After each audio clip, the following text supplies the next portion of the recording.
Kalau 21.000 orang tiba-tiba hilang dari sebuah konser, mungkin kita bakal panik. Kalau 21.000 orang nggak datang ke TPS, kita pasti langsung bilang, ah apatis. Padahal mungkin kita yang salah baca. Tahun 2024, jumlah pemilih di Kepulauan Selayar naik sekitar 7%. Totalnya lebih dari 101.000 orang. Harusnya mungkin makin ramai dong partisipasinya. Tapi data justru menunjukkan partisipasi di Pilkada Selayar menurun.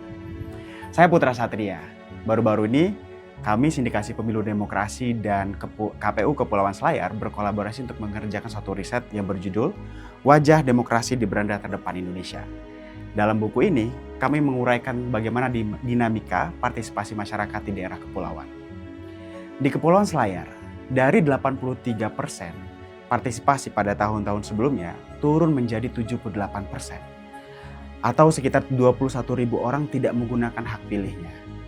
Ini bukan cuma angka yang kecil, ini setara seperti satu kecamatan. Pertanyaannya bukan cuma kenapa mereka nggak memilih gitu. Pertanyaan yang lebih jujur, apakah mereka benar-benar nggak peduli atau sistemnya yang belum cukup dekat dengan atau menjangkau mereka? Karena kadang-kadang yang terlihat diam itu sebenarnya cuma sedang jauh aja. Nah, kita sering banget dengar kalimat anak muda sekarang pada apatis ya gitu. Golput itu tanda bahwa mereka nggak peduli. Tapi penelitian atau data di Selayar itu menunjukkan cerita yang berbeda. Sekitar 80,8% dari mereka, para pemilih itu tidak memilih dengan alasan yang sangat beragam. Sebagian besar mereka mengatakan mereka sedang berada di luar pulau untuk bekerja, mencari pendidikan, atau lainnya. Artinya, secara administrasi, nama mereka itu ada di daftar pemilih. Secara hukum mereka legitimate atau sah untuk ikut memilih. Secara KTP juga jelas mereka harus ada di sana. Tapi secara fisik, mereka tuh nggak ada di sana. Mungkin mereka ada di kapal, mungkin mereka ada di proyek-proyek tertentu, atau mungkin juga mereka ada di tempat yang jauh banget dari TPS. Jadi pertanyaannya, kalau seseorang lagi kerja atau bahkan menempuh pendidikan di luar pulau demi bertahan hidup, lalu nggak bisa pulang untuk mencoblos, apakah itu namanya mereka apatis? Atau mungkin cuma sistem kita yang belum cukup fleksibel? Di Selayar, merantau itu bukan cuma lifestyle. Bukan juga FOMO-FOMOan, bukan sekedar cari suasana baru kalau kata Gen Z zaman sekarang. Itu adalah suatu budaya atau cara masyarakat di daerah kepulauan bertahan hidup, ekonomi substansi. Dan ketika sistem cuma membaca orang atau alamat itu berasal dari KTP tanpa membaca kenyataan realitas aslinya masyarakat di kepulauan, yang lahir adalah angka-angka yang terlihat golput. Padahal di balik angka itu ada orang yang sebenarnya tetap peduli, cuma mereka nggak bisa datang ke sana. Sekarang mari kita lihat pemilu di 2024 secara lebih utuh. 2024 kita ada Pilpres, kita juga ada Pileg, dan beberapa bulan kemudian kita mengikuti yang namanya pemilihan kepala daerah atau pilkada. 1 tahun 3 pertempuran politik. Kalau kamu merasa bahwa timeline media sosialmu setiap minggu itu penuh dengan bicara politik, bahasa politik, itu bukan cuma perasaan guys. Itu memang benar adanya. Misalnya di Selayar, dampaknya sangat terasa nyata. Berdasarkan data KPU, angka golput di Pilkada 2024 itu mencapai 21%. Bisa dikatakan tertinggi dibandingkan dengan pilkada-pilkada sebelumnya di Kepulauan Selayar. Suara tidak sah juga meningkat gitu. Ada istilah untuk menjelaskan fenomena ini, yaitu adalah voter fatigue atau kelelahan pemilih. Dan kelelahan ini bukan cuma soal bosen gitu ya, bukan cuma karena mereka capek gitu ikut pemilu. Bagi warga di kepulauan, datang ke TPS itu punya banyak sekali makna dan arti, dan bahkan itu membutuhkan ongkos yang gak sedikit. Belum lagi cuaca yang ekstrim dan belum tentu bersahabat, kemudian juga waktu kerja yang mungkin mereka harus korbankan gitu. Kalau demokrasi adalah nafas, 2024 itu rasanya kayak lagi lari maraton 10K gitu bagi orang yang baru banget gitu. Dan orang-orang pasti merasa lelah dengan hal itu. Lelah bukan berarti mereka tidak peduli loh. Kadang itu cuma tanda bahwa sistemnya mungkin perlu agar lebih memperhatikan dan bisa memperhatikan mereka yang bekerja dan berjuang sendiri. Yang selain itu yang menarik adalah di pulau ada istilah yang namanya topulo todaratan atau orang pulau dan orang daratan. Ini merupakan konsep yang menjadi ciri khas partisipasi pemilu di daerah kepulauan.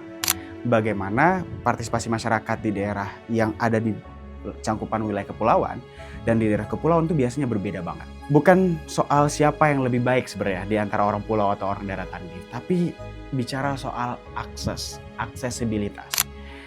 Wilayah daratan secara umum pastinya mereka cenderung akan lebih terinformasi, memiliki akses yang lebih dekat dengan kandidat, cenderung lebih tinggi mungkin secara partisipasi. Dan kandidatnya mungkin lebih sering dan intens ketemu sama mereka. Logistik juga mungkin terdistribusi dengan mudah gitu kalau di wilayah daratan. Berbeda dengan di wilayah kepulauan, butuh effort banget. Logistik dan kemudian kandidat itu harus berpikir 2 kali untuk datang ke sana. Dan mungkin secara populasi mereka juga lebih sedikit. Nah, di pulau-pulau kecil, cerita ini itu menjadi hal yang sangat penting gitu. Seperti saya katakan sebelumnya bahwa datang ke TPS itu membutuhkan biaya yang pertimbangan yang panjang. Butuh perahu, butuh cuaca yang mendukung, dan laut yang itu bisa menjadi penghalang utama mereka.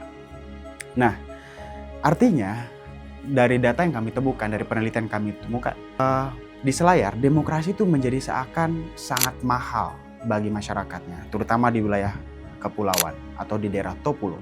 Mereka harus mengeluarkan kocek yang lebih gitu untuk ikut datang ke TPS yang biasanya TPS itu akan menyesuaikan dengan wilayah mereka masing-masing.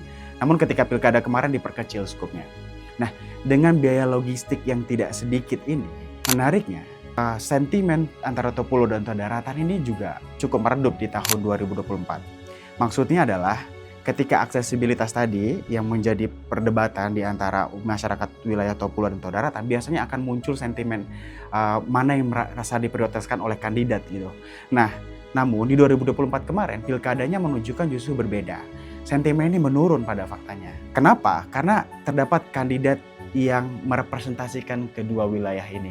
Jadi kandidat-kandidat di sana mengambil orang-orang dari Topulo dan orang-orang dari Todaratan untuk menjadi kandidat yang dipertarungkan di dalam pilkada kemarin.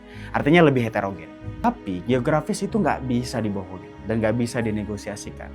Dan demokrasi itu diuji di sana gitu. Apakah ia cukup lentur untuk menjangkau yang jauh? Nah, datang di tengah sebuah cerita tentang angka yang turun ini gitu ya. Kita jangan lupa satu hal. Ternyata masih ada orang-orang yang tetap datang ke TPS. Petugas yang harus membawa kotak suara melewati laut, badai gitu ya. Dan ibu-ibu yang tetap memilih untuk datang meskipun hujan turun. Nelayan yang menyempatkan diri untuk datang ke TPS sebelum melaut. Dan anak muda yang rela pulang dari rantau untuk memilih pemimpin mereka. Mungkin ini nggak kelihatan di media-media sosial, nggak jadi headline di mana-mana. Tapi mereka ini menjaga nafas semangat demokrasi itu sendiri agar tetap hidup. Demokrasi bukan cuma soal data, soal partisipasi, bukan cuma soal angka. Ia soal keyakinan bahwa suara kita itu berarti. Dan untuk mereka yang tetap hadir, saya ucapkan terima kasih. Karena di tengah ombak dan jarak, kalian membuktikan bahwa demokrasi itu bukan cuma prosedur, tapi demokrasi itu adalah komitmen. Maka sekarang pertanyaannya bukan lagi sekedar kenapa partisipasi di Selayar itu menurun. Tapi apakah sistem yang kita dorong, yang kita bangun itu benar-benar mengenali cara hidup masyarakatnya. Indonesia adalah negara kepulauan. Mobilitas masyarakatnya udah pasti tinggi. Merantau adalah menjadi suatu budaya atau identitas masyarakat itu sendiri. Jika aturan hanya membaca KTP tanpa membaca kenyataan ini, maka yang hilang bukan cuma suara, tapi representasi politik. Sistem pemilu harusnya tidak boleh kaku, atau sistem pemilu harusnya representatif dan sangat empati terhadap kondisi dan situasi sosialnya. Dia harus mengerti bahwa cara hidup masyarakat itu berbeda-beda dengan wilayah lain. Nggak sama kayak Jakarta semua guys gitu. Ini soal relevansi. Kalau sistem terasa jauh, bukan berarti kita yang harus menjauh. Justru mungkin kita yang perlu mendorongnya supaya lebih dekat, lebih relevan bagi masyarakat. Karena napas demokrasi tidak hanya ada di ibu kota Jakarta. Ia hidup di pulau-pulau kecil, di dermaga yang sunyi, di suara yang jauh dan tetap ingin didengar, atau mungkin di beranda terdepan Indonesia. Dan mungkin hari ini yang perlu kita jaga bukan cuma angka, partisipasi, tapi rasa bahwa setiap orang benar-benar dianggap ada. Saya Satria, terima kasih, sampai jumpa di Vote Lab selanjutnya.